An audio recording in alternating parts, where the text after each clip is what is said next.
The Catacomb podcast. created by a madman's distorted desires. What do you think will be the next obstacle the Earth people will put in our way? The saucers are up there, and the cemetery's out there. Welcome everybody to the Catacomb Cult podcast. My name is Javin Romero and Javin Mateo Romero. My aunt found a book by Francisco Romero, and he's I guess he was a Spanish settler, and he went back and during the Mexican American Wars, where the borderline kind of shifted, was always in flux. So he was on one side for a little while, and then another side, and then you read about the catastrophes, the atrocities. I mean, but yeah, that's my family lineage. I guess. I don't really know too much on my my mom's side, the French side. I think my mom's full. I don't know. I guess I should ask her, but I think she's full-blooded French. And I'd like to learn a little bit about that. But yeah, today is March 22nd or 23rd. I don't know. It's Tuesday.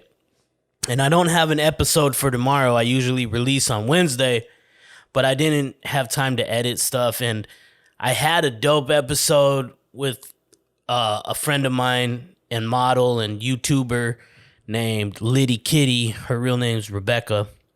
And if you're watching, I'm sorry, but the audio was totally fucked on that. And I tried to restore it, and I'm learning and shit, It can't all be. And Bazooka's feet are all over the place. She freaks out when girls come over, man. It's crazy. But anyway, today's Tuesday, and I just recorded a podcast a few hours ago with my homie Real Calderon, who runs Goons Art Collective. He's the owner of the shop, the tattoo shop of Goons out in Orange, the city of Orange in Southern California. And he's a dope artist and a fascinating dude. He's a wild dude. He's had a crazy life, and we chopped it up. I feel real good about that episode. But I decided, since I don't have something coming out tomorrow on Wednesday, I'll try to put this out on the next day, so 2 days from now on Thursday. But it's gonna be a real quick one, a 10-minute, 30-minute tops. Not even 30 minutes, 20 minutes tops. And I don't even really know what to say. I'm just trying to keep up posterity. But I'm not doing it because I fucking made rules. There are no rules. It's just straight chaos. So, yeah, I figured we talk about the Snyder cut. So if you want to, I didn't even make notes or anything like this. I should have. So if you haven't seen the Snyder cut, turn it off now, because spoiler alert.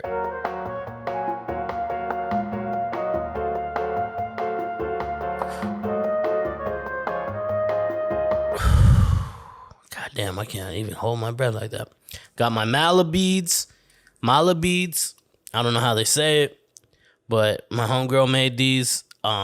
I fucking put a link in the bio. I keep saying that. In the description. Come on, Javin, be a real YouTuber for once.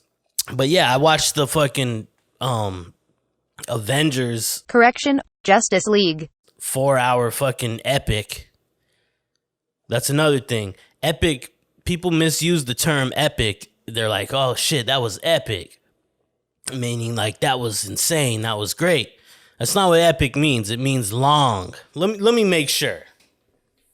But epic usually means long, like the the Paradise or Dante's Inferno is an epic poem. You know what I mean? Not because it's hardcore and badass, but because it's long. And epic means like an episodic, I guess. Yeah, look at that's the first thing. A long epic, noun, a long poem, typically one derived from ancient oral tradition, narrating the deeds and adventures of heroic and or legendary figures or the history of a nation. God, that's how I read in my head too. You guys just witnessed that. And I have a bachelor's degree in English, so yeah. But anyway, I'm just saying the genre epic poems, blah blah blah, a long film, book, or other work portraying heroic deeds. Okay, yeah. So, but the emphasis is on long. It's long. So when you say something's epic, say something was like 2 minutes, that's not epic. You got to go, well, maybe that is nowadays because Instagram stories are only 15 seconds. But if you got a minute, yeah, maybe a minute is an epic now. Also, I'm growing out my mustache because I want to kind of do a little Pancho Villas kind of thing and maybe twist it up in a little French kind of thing, you know what I mean? And so, look forward to that. But anyway, why did I even get on epic? Oh, because fucking Zack Snyder's Justice League was epic. And I mean that in a good way, in the modern way, and in the motherfucking old way, because that thing was long as fuck. But I liked it, man. It made me, it was a completely different film than the first Justice League, which I did not like at all, really.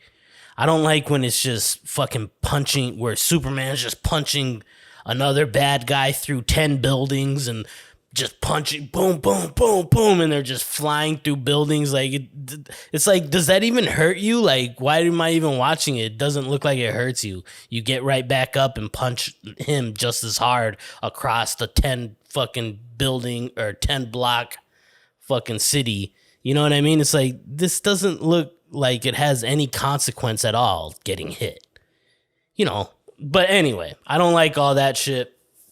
And I don't like when I don't like, that's why I didn't really like Suicide Squad. There's always like an energy in the middle of the city that it's a countdown that's gonna blow up the whole fucking world. And it's like, why is it always gotta be this energy in the fuck? You know what I mean? It's like, there's this energy ball that's fucking gonna reach max critical mass and just take everything out. And it's just lame, and I think it's lazy writing.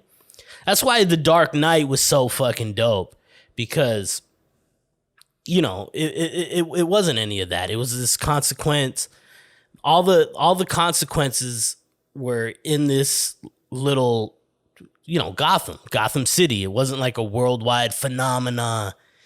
Even when they did kind of branch out to be a little more worldwide, it was still a realistic kind of like siege when it was the Dark Knight Rises with Bane. That was that was dope as shit too. It was still like, but it was still, I don't know, it was still in the realm of possibilities. But anyway, that's what Justice League 1 was. You know, this orb and the Snyder cut has a little bit of that too, but it's definitely more fleshed out, and it's more there's a lot more character development and character arcs within the, like, for instance, Cyborg. I was never really a like Cyborg fan. I was never like, oh, let the Cyborg, but he was dope in this show or in this movie. He was like, he definitely had a place in there, and he was critical. Like, everybody was actually critical in the group, like, which was dope. But yeah, like, Cyborg's whole history was way more fleshed out and like dark, you know, like the way his pops made him and shit. It was like kind of dark and shit. And I know it was a rated R, I think, because there was like one curse word in it, one F-bomb in it, but wasn't, I guess the blood too. You don't normally see blood in a superhero movie that's PG-13. But that shit was dope. Yeah, like Cyborg, I was like, damn, Cyborg's like the shit, actually. Like, I fucking like Cyborg. You know what I mean? But yeah, and then Darkseid. I've always liked Darkseid as a villain. I'm into comics and stuff. I've been into comics since a kid, but I was never really a superhero comic like fanatic. I just like, I like Spawn. I like anti-hero comics like Creep Show, a lot of like weird stuff and a lot of Neil Gaiman stuff like Sandman and stuff like that, and Joe Hill. But yeah, I'm not too much a superhero. I do like Batman shit. I do like all the Frank Miller shit. But yeah, I was never too superhero. But I do like it. I do like some X-Men and stuff. Yeah, this was just really well done, and I fucking applaud it. And it sucks that the studio really, because I'm kind of a crazy person, so I was like watching the first 15 minutes, and this made this 4-hour movie even extra long. That's why women hate watching movies with me. I like to pause and analyze and shit like that. They hate it. I know, I get it. It's annoying. They hate it. But I watched like the first 15 minutes of the Snyder cut, and then I was just like, let me switch to the old original in the 2017 version. I think it's Joss Whedon. I was like, let's see what it was at. And I was just like kind of fast forward and shit and go back and forth to see the differences and the color grades. Like the whole tone is just different. And it sucks that I know it was probably Joss Whedon's like vision. That's what he wanted, because he wanted a flashy fucking family movie, I guess. But man, people need to start realizing that comics need to be taken serious.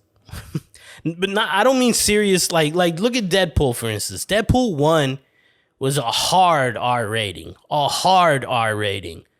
And it's not a serious movie, like, it's a hilarious movie, but I'm just saying, like, the filmmaking needs to be taken serious. You can't, this day and age, kids are too smart now. Like, they're dumb as shit in some ways, but in these kind of ways, especially technology and fucking entertainment ways, they're fucking geniuses, and they see through bullshit. You can't just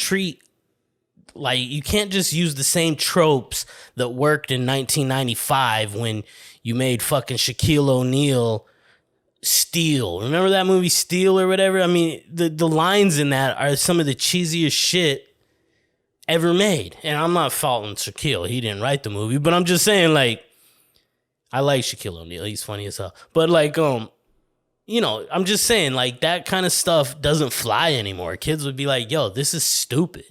I was like that as a kid. I was like, yo, this is stupid. You know what I mean? But my parents let me watch anything. I was like watching Carlito's Way when I was 6 years old and shit, and like, John, I'm fucking reloaded. I used to say that and stuff. But anyway, I only got a few minutes left, so I guess that was it. This has been my review. I hope you go check it out. I guess I didn't do too much insights. I know I go on tangents, but go check that movie out. It's pretty dope, and it's dark, but it's also dope. You see Darkseid. You see how they're setting up for something new. Ben Affleck was tight in it. He still did that gravelly voice. I don't know why they do that every time for Batman, but it's Batman. So, but yeah, he was dope. Aquaman dude was dope on this one, which I didn't like him in the first one, but he was cool in this one. And yeah, everybody was dope, and it was a dope movie. I liked it a lot. It wasn't the greatest. I still do have some beefs with it. Here, I got a couple more seconds left, but I did have some beefs with it because every time fucking Wonder Woman came on screen, they had that fucking Middle Eastern kind of like Egyptian music play, like, oh, you know what I'm talking about, where the girl's singing and the sitar's playing, like,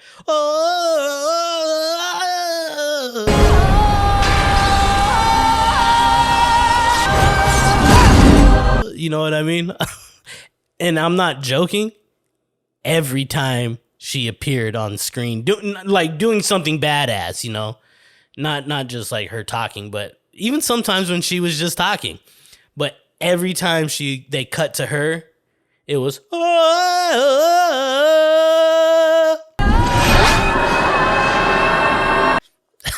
and I was just like, this is ridiculous. Like, I thought it was a joke at first. Like, maybe he didn't finish his cut, because I was like, why, dude, this is so on the nose. It's so fucking ridiculous, dude.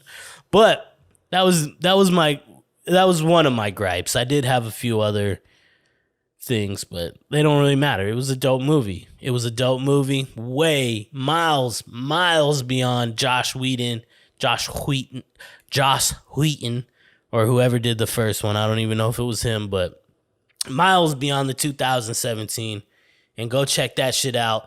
And maybe I'm gonna do movie reviews, because I like talking shit like this. But anyway, everybody, I didn't even drink my beer. Anyway, everybody, stay safe. Peace out. I love you. And I love you. I said this last time. I love you immensely. And I truly mean that. Anybody out there trying to get theirs, I love you. I love you. And fuck all the bitch shit. Peace out. Established in 399 BC, this is the Catacomb Cult.